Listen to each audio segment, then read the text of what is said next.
Alfredo não teve a menor dúvida de que a editora seria o local apropriado para conhecer Moira.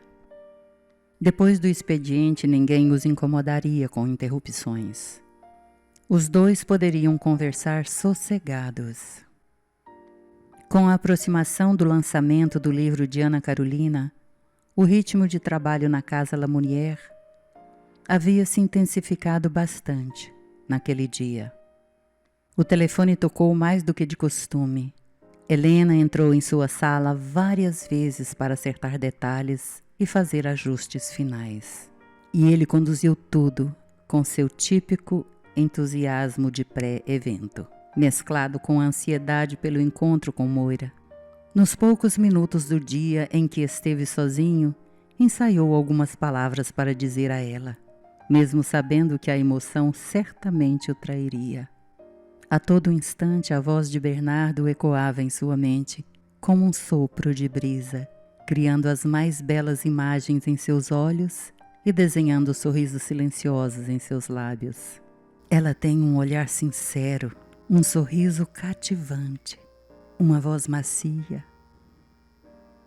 O dia foi deslizando assim como as águas de um rio desliza melodiosamente em seu leito, contornando os obstáculos, deixando ficar para trás o peso dos galhos caídos à beira das margens e conduzindo as folhas miúdas e leves na superfície, enquanto segue seu curso natural e contínuo, acomodando-as ao longo de seu trajeto, de acordo com a paisagem. O ruído da porta se abrindo o fez girar o corpo para a entrada da livraria. Ficou paralisado por um breve momento, olhando a silhueta da menina, desenhada pela claridade que vinha do exterior da casa, pois de onde estava, no fundo da loja, a luz fraca da sala o impedia de vê-la claramente. Ele alcançou o interruptor para acender a luz fluorescente do teto. Ao iluminar o ambiente adequadamente, teve a ligeira impressão de ver Olivia diante de si, ali no vão da porta, esperando permissão para entrar. Sentiu seu coração reagir acelerando o compasso e provocar um leve tremor no canto dos lábios, o qual ele disfarçou abrindo um sorriso e caminhando em sua direção. Todas as palavras que ele havia ensaiado para dizer-lhe naquele momento desapareceram de sua memória. Entre foi a única palavra que conseguiu emitir num tom morno e suave pela emoção ao se aproximar da moça. Moira deu alguns passos adiante e Alfredo fechou a porta. Que lugar bonito! O bom gosto e elegância do ambiente encheu de encanto os olhos de Moira. Sim, é muito agradável aqui. Fico contente e tranquilo por você ter gostado. Ele ficou parado olhando seus movimentos suaves, quase tímidos. A ideia de livraria que até então eu tinha em mente era totalmente diferente. A voz de Moira revelava todo o encanto que seus olhos viam. Pois foi exatamente isso que consideramos quando abrimos esta casa para o público. Queríamos que tanto o leitor quanto o escritor se sentissem confortáveis ao entrar aqui. Por isso trocamos apenas os móveis por estas estantes e mesas e mantivemos a mesma estrutura do imóvel. Alfredo a olhava admirado, totalmente entregue ao momento, como se não existisse nada à volta. Enquanto Moira andava pela sala, passeando os olhos pelos livros que preenchiam as estantes de madeira na cor vinho, as quais contrastavam com duas mesas bege no centro e algumas poltronas na mesma cor. Os pequenos tacos que revestiam o piso formavam desenhos de estrelas e brilhavam ainda mais com o reflexo das luzes. Ela voltou-se para ele com um sorriso. Venha, vou te mostrar o restante da casa. Alfredo ofereceu-lhe a mão, a conduziu pelo corredor e mostrou-lhe os 4 escritórios da administração. Eram salas simples com poucos móveis, apenas o necessário, ele explicou. Passaram por um pequeno pátio, área designada para intervalos de turno dos funcionários, onde havia algumas mesas com um guarda-sol, cadeiras e vasos com plantas, e chegaram ao fundo, onde funcionava a pequena gráfica da editora. Moira observava tudo com curiosidade e respondia às explicações de Alfredo com gestos faciais e olhos atentos. Voltaram então ao interior da casa. E por último, esta é a sala de reuniões e outros eventos. Ele disse, abrindo a porta de uma ampla sala adjunta à livraria. Isso é tudo. Estou encantada, ela comentou com um brilho nos olhos. Sente-se. Ele ofereceu-lhe gentilmente uma cadeira. E obrigada por ter vindo.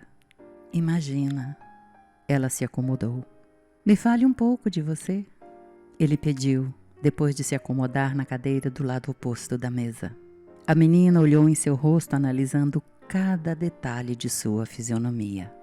O sorriso puxava os lábios para o lado, entortando ligeiramente a boca, sob o nariz comprido e reto.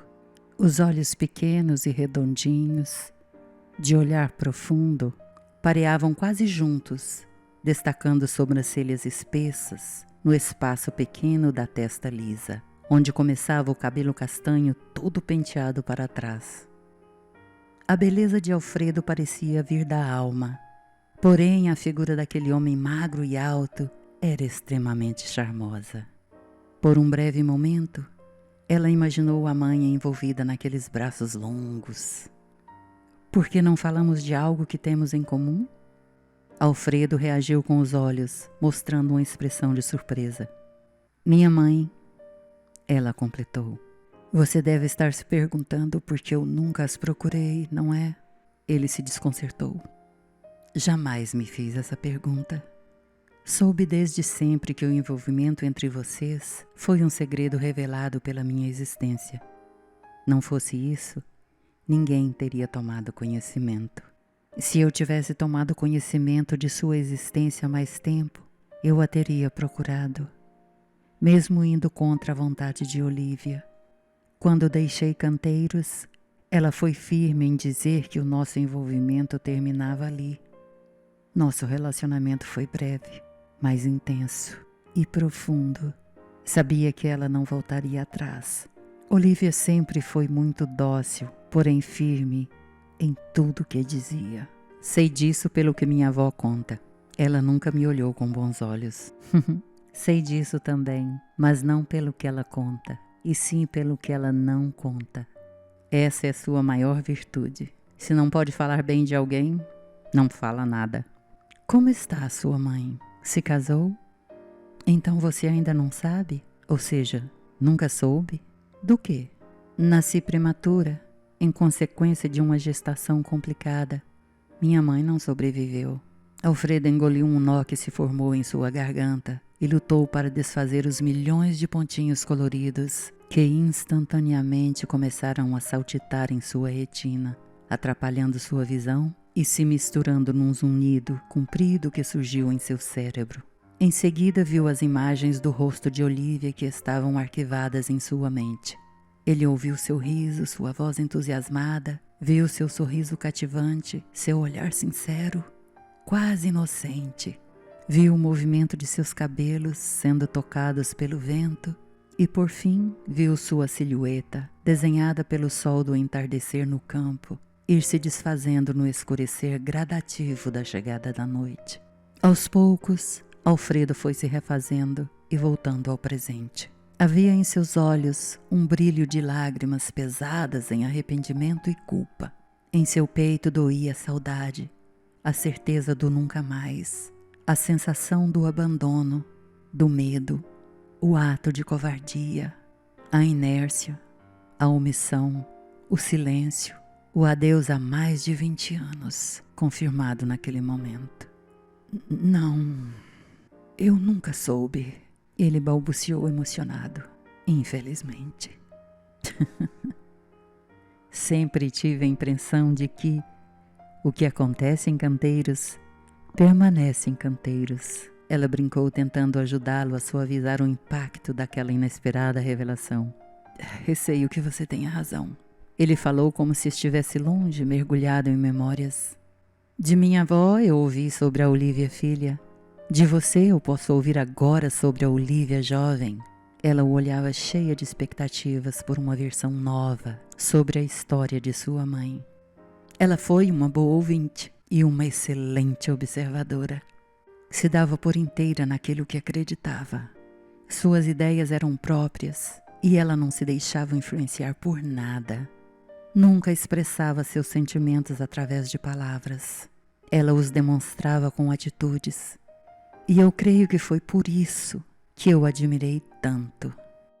O olhar de Olivia dispensava o uso de sua voz. Ela falava pouco, porém com firmeza. Quase não sorria, mas tinha o dom de deixar as pessoas à vontade em sua presença. Ela foi muito especial para mim. E por que ela terminou o relacionamento? Ela achou que eu estava mantendo um caso com Leandra. Não quis me ouvir, não me deixou explicar. E não estava? A gravidez e a fuga de Leandra também foi assunto proibido na família, embora não fosse segredo. Bernardo nasceu no mesmo ano que eu nasci. Moira, esse episódio nunca ficou bem esclarecido para mim. Sei que é difícil de acreditar, mas eu nunca me envolvi com Leandra. Para mim foi uma surpresa quando ela apareceu dizendo que o pai a expulsou de casa porque ela carregava no ventre um filho meu. Foi isso que ela contou? Moira franziu a testa. O que você sabe sobre isso?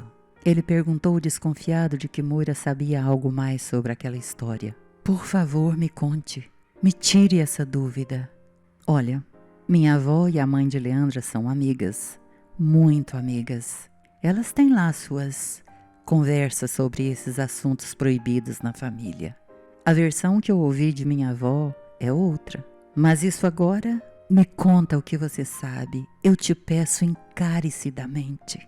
Eu amo o Bernardo, mas eu nunca tive certeza de que eu sou realmente o pai biológico dele.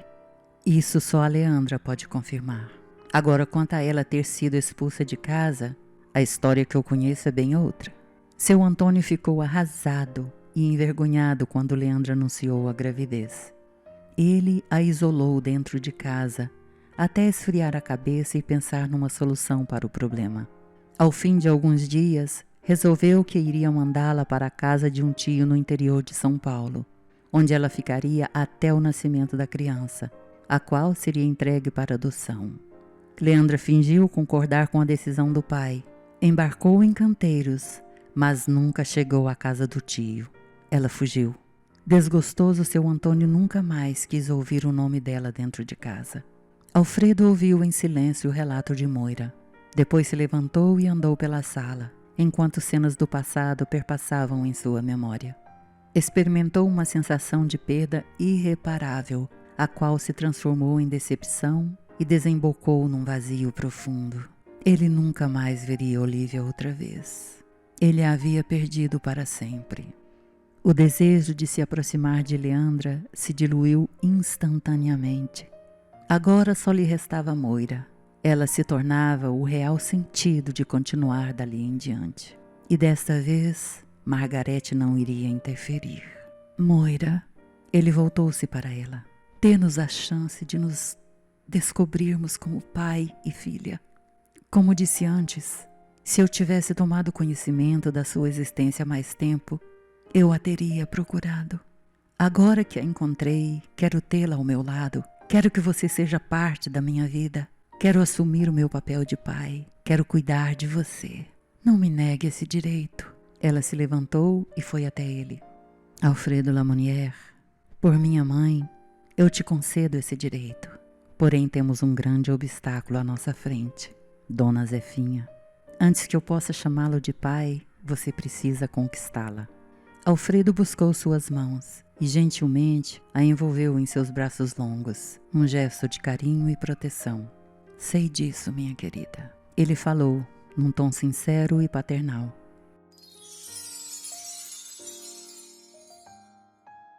Alfredo deixou Moira na pensão e foi para casa, lidando com seus pensamentos tumultuados. Encontrou a casa silenciosa. Estava sem sono e não quis subir para o quarto. Ficou ali na sala, deitado no sofá, com os olhos fechados, entregue ao deslizar dos pensamentos pelas páginas de seus antigos romances, indo de um personagem a outro. Não evitou nenhuma lembrança. Rendeu-se a cada uma delas, na posição de observador, como costumava fazer no início de sua carreira, quando escrevia as cenas de suas histórias e buscava as emoções no íntimo de seus protagonistas. Lembrou-se de Genevieve, a professora italiana, de seu romance Solo Estrangeiro. Lembrou-se de Moira, a camponesa com ideias bem à frente de sua época, em seus conselhos sábios e visão de coletividade. À frente, na liderança dos camponeses, personagens que emergiu em sua primeira obra, A Camponesa, a qual contrasta com Cibele, a misteriosa e enigmática mulher de A Casa Veraneio, seu segundo romance, escrito no momento mais conturbado de sua vida, porém tão profundo quanto o anterior. Cibele, a entojada, a pirracenta, a implicante, bem parecida com Leandra. Na época, ele alugou um apartamento para se isolar enquanto escrevia, pois era insuportável a presença da mulher. Cibele, maldita, tão bela quanto maldita. Foram muitos meses entregue aos seus caprichos, preso às suas artimanhas, embrenhado em suas tramas, traído por seus desejos, vencido por seus segredos. Foram muitas as noites mal dormidas, as madrugadas de embriaguez, os dias cinzentos, até render-se na interrogação da última linha. Quem é essa mulher? Alfredo abriu abruptamente os olhos, emergindo de seus devaneios. Levantou-se e serviu-se de uísque. Aqueceu a garganta com um gole da bebida e deixou seu corpo afundar outra vez no sofá amplo e macio. Seu olhar espetou a alvura do teto alto, que desfocou todas as imagens de sua mente. Porém, ampliou e evidenciou uma delas. Leandra. Leandra. Sim, Leandra e Cibele eram a mesma pessoa, em corpos diferentes. Como não havia percebido antes? A trama tinha ficado em aberto, com perguntas sem respostas, à mercê da imaginação dos leitores. Entendeu afinal que o romance foi um grito sufocado, um esconderijo do qual ele nunca foi capaz de sair, mas calar e aceitar imposições forçadas. Quis desistir. Achou que jamais voltaria a escrever, que sua carreira estava encerrada. Passou alguns anos longe da máquina de escrever, dedicou-se a outras atividades, viajou, esvaziou-se de tudo que o incomodava, voltou-se para os eventos da editora, reciclou-se. As imagens passaram em alta velocidade.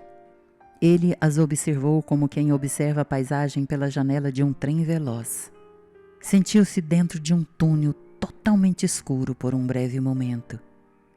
E então veio a luz, a claridade mostrando a direção.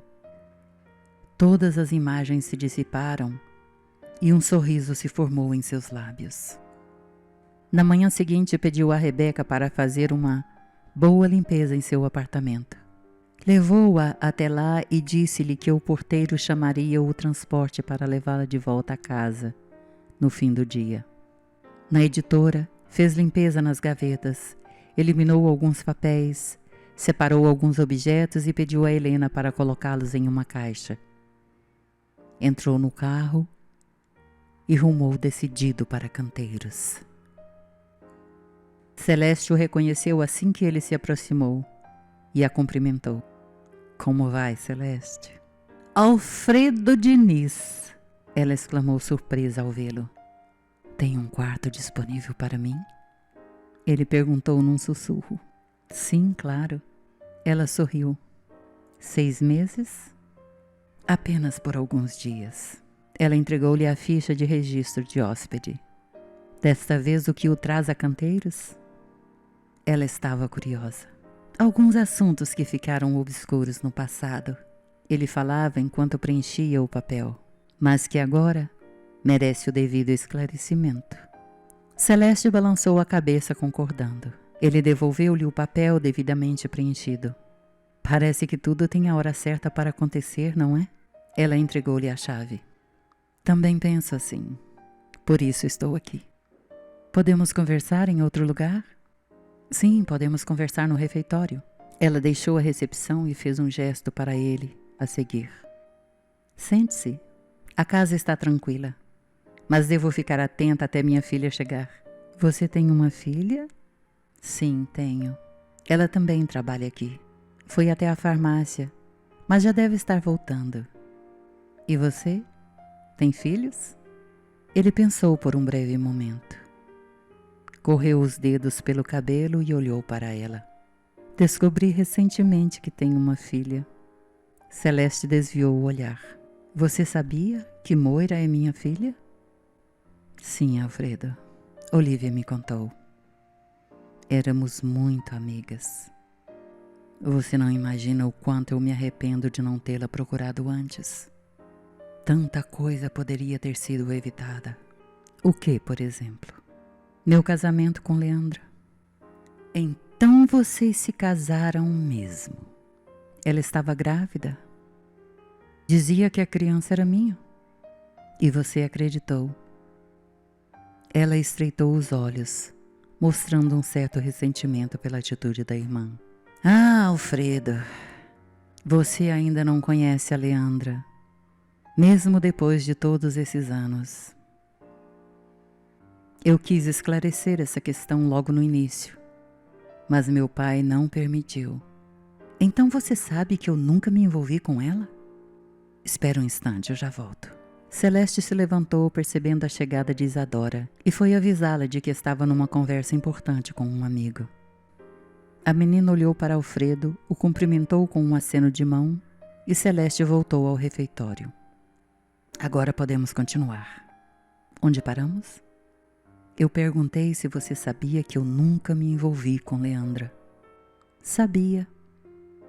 Assim como sei também que você não é o pai daquela criança que hoje deve estar com mais de 20 anos. Alfredo mal podia acreditar no que estava ouvindo. O que você está me dizendo? Leandra sempre se julgou muito esperta, mas nunca me enganou. Quando ela anunciou estar esperando um filho seu e que iria procurá-lo, meu pai ficou desorientado e se sentiu a pior das criaturas. Para ele não era uma questão de saber quem era o pai, mas sim a reputação da família, a vergonha pelo comportamento de Leandra. Ele decidiu mandá-la para a casa de um tio até o nascimento da criança, mas ela encontrou um jeito de desviar seu destino. Ele complementou. Eu sabia que ela tinha ido te procurar e tive a esperança de vê-la voltar humilhada com seu plano fracassado. Mas para minha decepção isso nunca aconteceu. Você sabe quem a engravidou? Alfredo precisava saber. Celeste respondeu que sim, balançando a cabeça. Um breve silêncio os envolveu. Alfredo notou uma ligeira sombra de tristeza cobrir o rosto de Celeste. Ela olhou para a filha na recepção. Depois olhou novamente para ele, Damião, o pai de Isadora. Suas palavras saíram num sopro forçado. Alfredo olhou para a menina e em seguida para Celeste, num silêncio indagador. Antes de Leandra partir, tivemos um confronto. Ela quis humilhar a mim e a Olivia e confessou: vou me casar com Alfredo, o queridinho de Olivia, esperando um filho de Damião, o grande amor de sua vida. Morram as duas. Mais tarde, bem mais tarde, quando eu e Damião já estávamos namorando, Conversamos sobre isso. E ele me contou que ela havia entregado sua virgindade a ele. Estou abismado, Celeste. Acho que aceitei passivamente essa situação porque Olivia deixou claro que nosso envolvimento estava acabado. Mas se ela tivesse me dado um fio de esperança, por que ela não me procurou quando soube que estava grávida? Eu a encorajei a fazê-lo, acredite, mas ela era contra qualquer situação forçada. Você tem interesse de saber quem é o filho de Leandra? Ele perguntou com receio. Por que não? Afinal, trata-se do filho de meu marido e irmão de minha filha. Ele também tem interesse em conhecê-los. Ele esteve aqui com a namorada no último fim de semana. Está falando sério? Quem é ele? Bernardo Lamounière. A surpresa ao ouvir aquele nome encheu de lágrimas os olhos de Celeste. O hóspede que socorreu meu pai? Alfredo não entendeu e Celeste explicou como tudo aconteceu. E como está ele agora?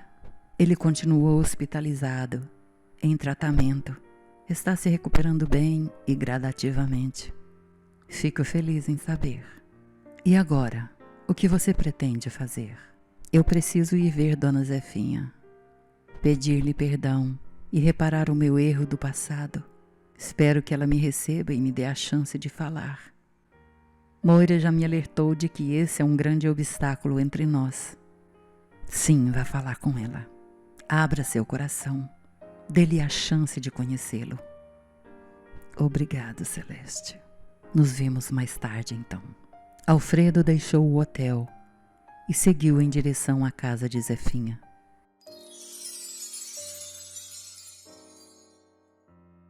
Desde que Zefinha recebeu a notícia de Tavito, ela passou a vigiar a estradinha todas as manhãs e tardes, à espera do filho. Sabia que a qualquer momento ele chegaria. Não distraía um só instante. Não pensava em outra coisa senão em reencontrar seu menino inquieto e sonhador. Mãe, eu vou buscar uma vida melhor para nós. Ele dizia com os olhos fincados na estrada. Larga a mão de sonhar, Tavito. A gente tem tudo aqui. Ela rebatia em vão. Sabia que ninguém tiraria da cabecinha ambiciosa e dura aquela ideia que já tinha criado raiz. Tavito era igual ao pai, de espírito aventureiro. Por isso ela ficava desassossegada. E um dia ele se foi. Ganhou a estrada.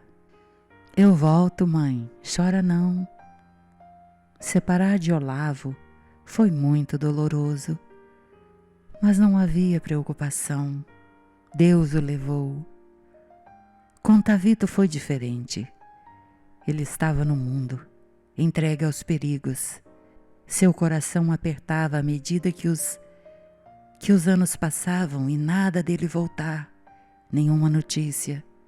Pediu a proteção de Deus todos os dias, onde quer que ele estivesse, que Deus lhe cuidasse e o trouxesse de volta. E Deus cuidou, e ele estava voltando. Um sorriso desenhou em seus lábios, e as lágrimas embaçaram sua visão, quando o carro apontou lá longe, descendo a estrada estreita e empoeirada. Felisberto! Ela gritou. É Tavito! Ele vem chegando! Felisberto largou o que estava fazendo e se apressou atrás de Zefinha. Pela belezura do carro, ele está de algibeira cheia. Eita, Tavito! Ele a cutucou com o cotovelo. Sai pra lá! Ela devolveu a cutucada e desceu para a varanda. O carro se aproximou devagar e parou. Uai, é ele não. Zefinha coçou a cabeça, olhando o homem comprido e bem apessoado, que desceu do automóvel. Quem será? É já que vamos saber. Felisberto deu alguns passos na direção do estranho. Boa tarde, moço. Boa tarde. Meu nome é Alfredo. Vim falar com Dona Zefinha. Acaba de chegar então? Ele o convidou com um gesto de mão e foi andando para a varanda. Alfredo seguiu. O moço veio falar com você, Zefinha. Ela fez uma careta. Não o reconheceu. Dirigiu-lhe um cumprimento mudo num breve movimento de cabeça, medindo-o de alto a baixo com um olhar desconfiado. Sou Alfredo. Como vai a senhora? Ele estendeu-lhe a mão. Ela tocou a mão dele num gesto frio e rápido. E qual é o assunto? Ela perguntou secamente. A senhora se lembra de mim? Ele não tinha certeza, apesar da visível hostilidade. Não, moço, lembro não. Meu nome é Alfredo Diniz Lamounier e eu estou aqui para conversarmos sobre Moira. Ah, bom. Ela olhou para Felisberto. Acho que o moço está muito atrasado, né, Felisberto? É, mas já que o moço está aqui, deixa ele falar, Zefinha. Ela ficou quieta por um momento, se segurando para não cuspir fora tudo que estava entalado na garganta, para aquele filho de uma vaca magrela. Esticou o braço mostrando a porta e convidando-o a entrar. Felisberto reforçou o convite, dando um passo para o lado, favorecendo-lhe a passagem. Alfredo subiu os degraus e entrou. Zefinha apontou o sofá. Alfredo sentou-se. Felisberto também se sentou. Pode falar. Ela puxou uma cadeira e se acomodou longe dos dois. Estive com Moira ainda ontem. Ela levantou as sobrancelhas, demonstrando uma falsa admiração. Ah, não me diga. É uma menina de ouro. Felisberto acudiu à situação. Vi nascer e crescer. Deixa o moço falar, Felisberto. É verdade. Estou encantado com ela. A senhora a educou muito bem, dona Zefinha. Pude perceber o quanto Moira a admira por sua dedicação e cuidado a ela. Zefinha desviou o olhar e engoliu um nó que formou apertando-lhe a garganta. Peço que me perdoe por estar atrasado, mas se a senhora me der uma chance, não haverá mais nenhum atraso de agora em diante. Sei que é impossível esquecer o passado, porém, se hoje olhamos para ele com o intuito de reconhecer as nossas falhas, podemos aprender com elas e nos preparar para um amanhã melhor. Ele parou de falar e esperou por sua resposta, mas ela não se manifestou. Ele entendeu que seria perda de tempo continuar falando. Decidiu dar-lhe a chance de refletir sobre sua visita e suas intenções. Ele se levantou. Bem, vou voltar para o hotel. Poderíamos almoçar juntos amanhã? Sei que vim sem avisar e os peguei de surpresa, mas gostaria muitíssimo de conhecê-los melhor. Bem, posso vir buscá-los para almoçarmos juntos amanhã? Não, Zefinha deu um pulo da cadeira. O que a Zefinha está querendo dizer, seu Alfredo, é que ela acha melhor almoçarmos aqui mesmo. O senhor vem ali pelo meio do dia e passa a tarde aqui. Felisberto também se levantou. Ela não é dada a sair. É muito caseira e gosta de cozinhar para as visitas. Como for melhor para vocês. Então até amanhã. Eu vou com o senhor até lá fora. Ele foi falando e conduzindo Alfredo para a saída, enquanto a mulher o fuzilava com um olhar. Já volto, Zefa. Ela ficou calada, porém planejando o que servir no almoço do dia seguinte. Havia muito que ela não fazia aquele ensopado de chuchu com abobrinha. Um punhado de jiló cortado em 4 de comprido ia dar o sabor ideal. Um frango com guariroba no quiabo babento e muita pimenta malagueta. Um arroz casado para acompanhar ia ser perfeito para a ocasião. Felisberto entrou e Zefinha, envolta em seu cardápio mental, nem percebeu. Larga a mão de ser implicante, mulher! Ele bufou. Você não quer o melhor para sua neta? Ela deu um pulo. Uai, ficou doido? Foi você que me meteu nessa encrenca. Agora a implicante sou eu? Essa sua cara não me engana, Zefinha. Ele continuou firme. Conhecia bem as suas artimanhas. Sabia que ela estava maquinando um jeito de aprontar com o coitado. Você gosta mesmo é de implicar, de dificultar as coisas. O moço tem boas intenções. O que é que custa dar uma chance a ele? Você nem o conhece. Acha mesmo que o moço ia sair de Goiânia e vir aqui para prejudicar alguém? Pensa um pouco. Você não vai ficar para semente. Já fez a sua parte. Deixa sua neta caminhar, seguir com quem ela quiser. Ela tem o direito de conhecer o pai, de conviver com ele. Quer parar com essa falação, homem? Tá me enchendo o saco. Chega! E trata de ser educada amanhã e servir um almoço decente para a visita. Que isso agora, Felisberto? Não se faça de besta, mulher. Ele interrompeu com brabeza aquele falso desentendido argumento. Você sabe muito bem do que eu tô falando. Zefinha era osso duro de roer, teimosa igual a uma mula empacada. Era boa até mandar parar, mas nunca aprendeu a lidar com contrariedades. Tinha o péssimo hábito de esticar suas vontades através de implicâncias maldosas que às vezes se tornavam intolerantes. Nessas horas, Felisberto era obrigado a interferir e fazê-la enxergar suas atitudes impensadas. Não era nada fácil, mas depois de muito bate-boca entre os dois, ela se dava por vencida e não se falava mais no assunto. Naquele dia não foi diferente, porém foi muito mais difícil do que em outras ocasiões. Para amolecer Zefinha, Felisberto teve que trazer à sua memória cenas de sua juventude. Lágrimas quentes minaram de seus olhos ao ouvir o amigo mencionar sua madrinha, seu único arrependimento. Não ter voltado a Rivalina para revê-la. Não conseguiu se perdoar por isso, e provavelmente nunca seria capaz. Ele tinha razão. Ela não tinha o direito de atrapalhar o futuro da neta, e nem poderia lidar com mais arrependimentos. Deu o braço a torcer, e decidiu tirar do almoço do dia seguinte o jiló, o quiabo babento e a pimenta malagueta.